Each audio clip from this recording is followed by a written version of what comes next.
Hey everybody, good to see you all back once again. Let's put all this stuff together. We'll start with cylinder heads, and y'all have probably noticed by now 2 of the 3 sets of head gaskets are used, and that's something that is highly reusable on these starting engines. Even the service manuals state to inspect the head gasket. If it looks good, clean it up and use it over again. That's what we're doing here. So the originals are a metal clad design, very typical. If you want to go the new route, that's what these are. They're more of a pressed composite, and current part number is the 488-8155.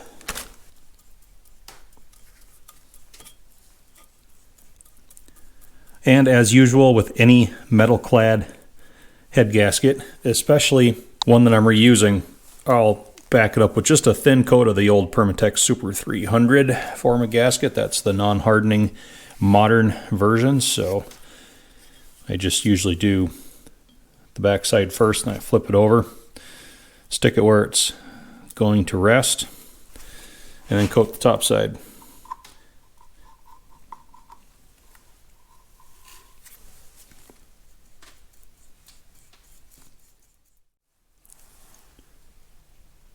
Line it up on the studs.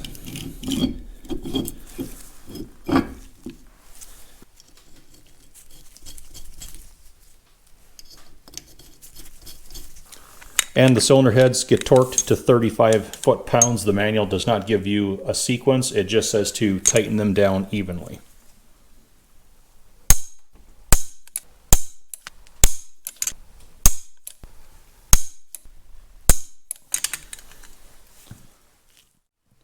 The composite gaskets now, I don't put anything on those.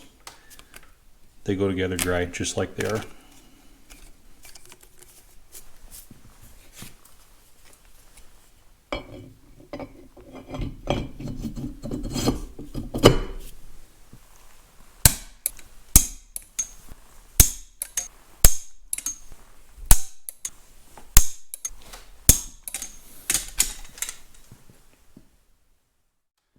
All right, 6 cylinder heads installed.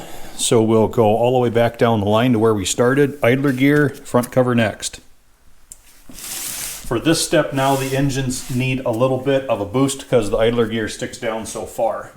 I've got several of these racks made from 2x4s just for this purpose. This one you can tell was last used painting the Super M. That's oil filter base outline right there. So that's why it's so red.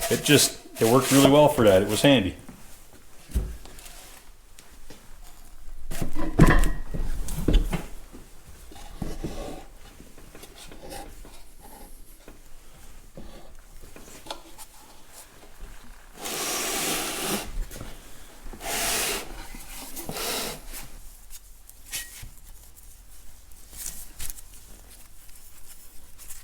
I grease these up a bit on the bushing where they're going to spin. So to put the idler gear on, there's no timing marks. You don't have to clock it to the crank gear at all. Nothing matters.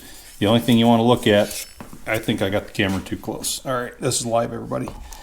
You see the hub is flatter on this side and it sticks out more on this side. The side that sticks out more goes in toward the block to get the offsets all right.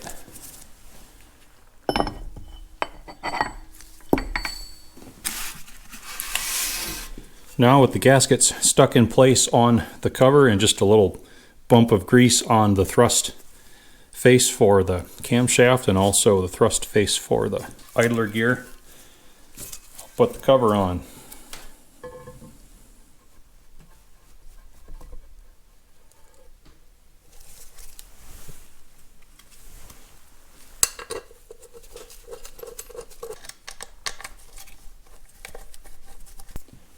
And now with all the bolts tight, the last thing I do is trim the tails off of the gaskets. Because I make my own gaskets on T-joints, I like to leave each one a little bit long. You can see the 3 that I've already trimmed right there. That's just the surplus. And it's fairly easy to do. Just a nice sharp utility knife blade. Follow the top of the gasket surface and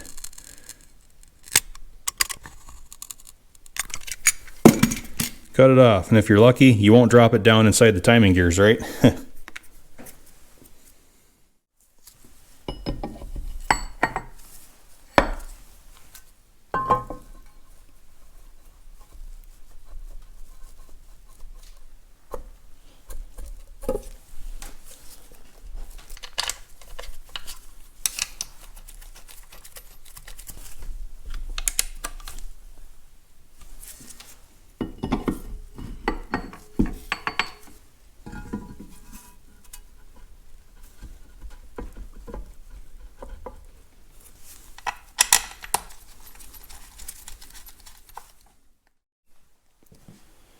All right, everybody, we're down to just one engine left on the bench. That's right. That's because from this point forward, this is the only one we are going to continue building. So the tri-build is effectively finished. This is as far as I'm taking these two for now, because depending on what diesel engine they end up landing on, that's going to dictate what style top cover they have and what style flywheel they have. So yeah, the electric start ponies have a flywheel with 2 belt grooves. The rope start ponies have a flywheel with just 1 belt groove. So we leave all that stuff off for now. These are also likely to get new paint before they land onto their new homes. So in the interim, they're just going to be boxed up in these crates right here. You can see I don't have the sides or the lid on this one yet. That's what those are back there, ready to go on. But the way I store these, well, you can see they go inside of a plastic bag. I'll place it in a plastic bag, set it on the crate. You can see these leg screws right here, and there's an old hole right there into the wood. I leg screw them down to the base so they can't tip around. Throw a desiccant pack inside each bag, seal the bag at the top, and then lid goes on each crate, and they get stored away.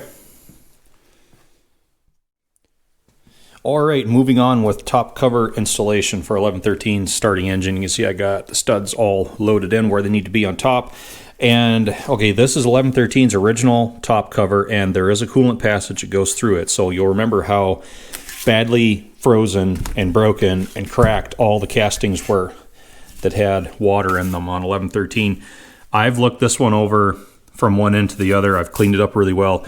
I can't find any damage to this at all. Now, the coolant passages are not very big in here, so hopefully it didn't freeze hard enough to cause any damage. I've even checked between like intake and exhaust passages where the coolant port comes in between them. I'm not seeing anything wrong with it at all. So it cleaned up well, and I plan on using it.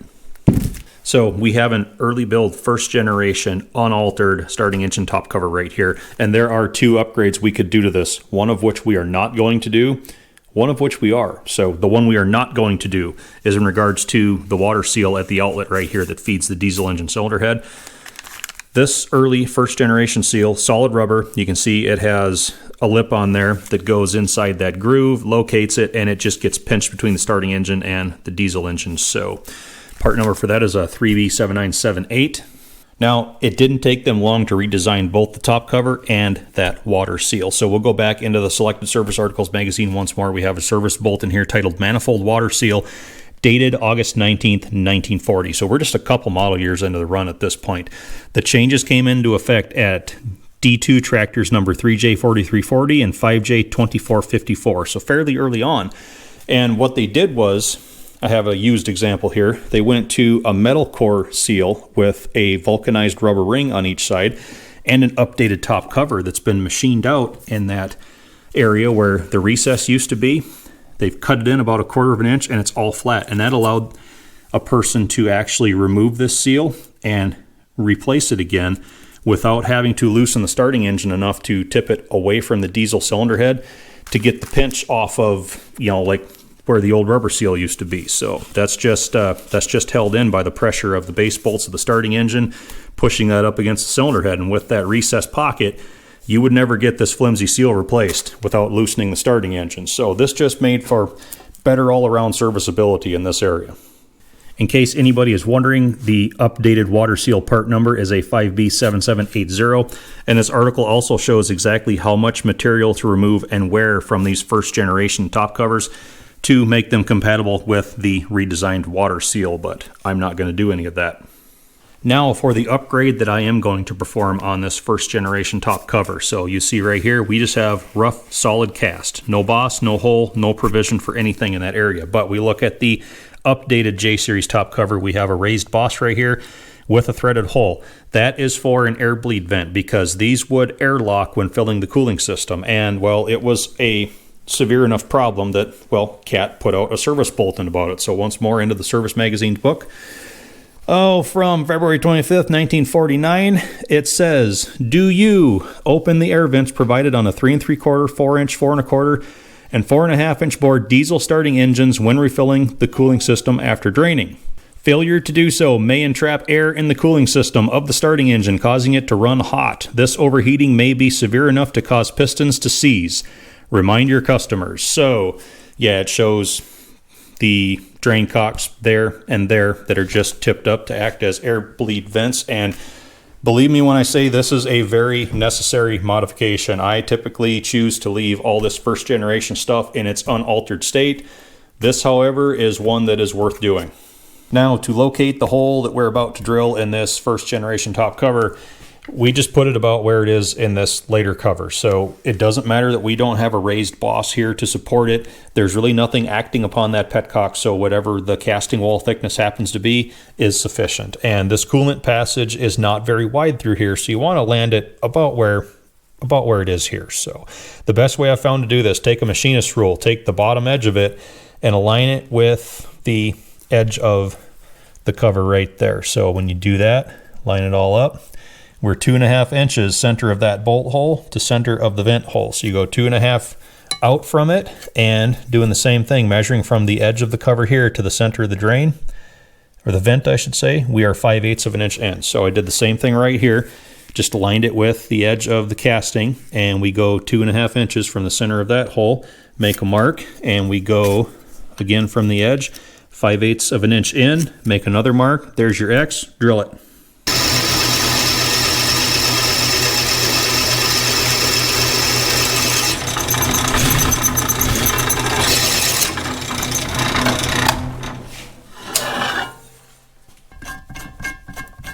Tap it for 1/8 inch pipe.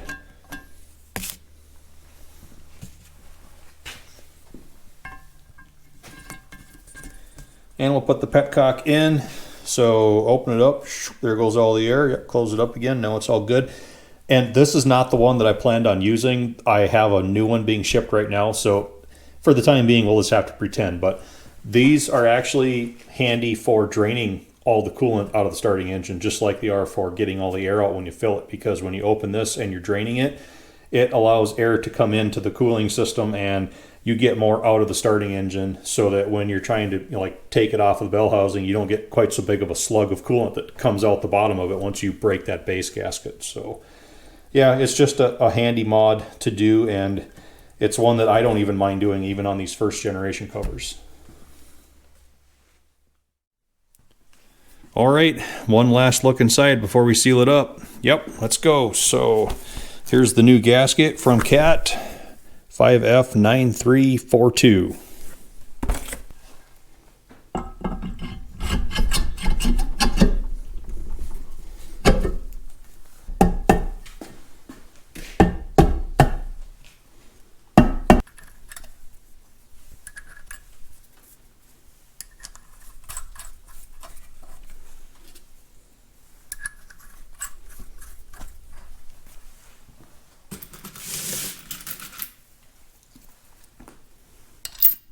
We have to stack a few washers on this one for now because the control rod and on-off switch, magneto switch bracket goes right here. So we're not ready for that yet, so we still need to get some clamp load on that new gasket. Same goes for these two studs on the end down here, because the governor mounts onto those. And until that's ready to go in place, we just need to get some temporary clamp load going on. Then we finish it up with the 2 bolts at the back. Top cover's all tightened down, so the final piece we put on the bench here is the oil drain tube. So we're going to use this one right here because it is correct for 1113. This is the early cast iron style. I've only got this one, but that's all right. That's all I needed. So yeah, these are not really easy to find because, well, over the years, the engine side panels were removed for whatever reason and not put back on. And because those drain tubes stick out right about right here, well, as soon as that side panel went away, anytime the tracks would pick up any debris and carry it along with them, it would hook that tube and snap it right off. So they're not exactly easy to find. But we have the right, correct, and proper one for 1113, which we will use. The majority of the D2 drain tubes were aluminum like this. They broke just as easily. And the D4 tubes are a bit different than the D2s. The D4s jog down a little bit more. This is a later version still, but it is for the D4. You can see how much more of an angle it's got on it because the D4 tubes had to stick down a little bit further. But yeah, this is pretty much the latest style here with kind of a cast bracket part that goes on the block, and then it looks like we have a steel tube that's silver soldered on. So that's the rundown on the tubes. We don't need these two, but we've got the bolts and the gasket ready. Let's finish it up.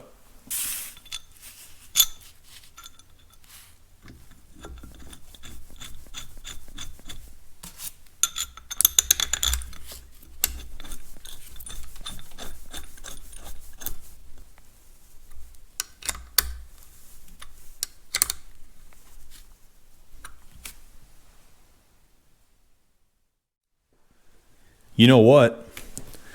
We've completed everything that we needed to do to this with it on the bench. So starting next time, we'll bolt this up to the back of the diesel engine. That's right. It's always nice to get this part of the bell housing covered up, and this thing grows so much back here when you get that starting engine set in place. I'm looking forward to that. Really excited. And yeah, I wanted to have this phase complete before we had even started on the transmission or the final drives or any of the undercarriage. But with the troubles we had and the delays, it just took this long to finally get it all done. But not only do we have this one together this far, we've got 2 more in the crates. Even better. I mean, we did a lot of work. We went through a lot getting those 3 engines put together and tried a lot of crazy things and built a lot of funny tools. But hey, we went from tri-build to trilogy, all right? So I think that sounds a lot better. Anyway, yeah, we'll pick up with getting that installed onto the diesel engine next time, and then continue the build from there, get that to a running state, and then after that, it's to see if we can do a test fire to the diesel. So I think we're closing in on it, barring any problems that are lurking that I'm not aware of yet, but we've been awfully careful to this point, but anything's possible, right? Thanks again, everyone. Hope to see you back again.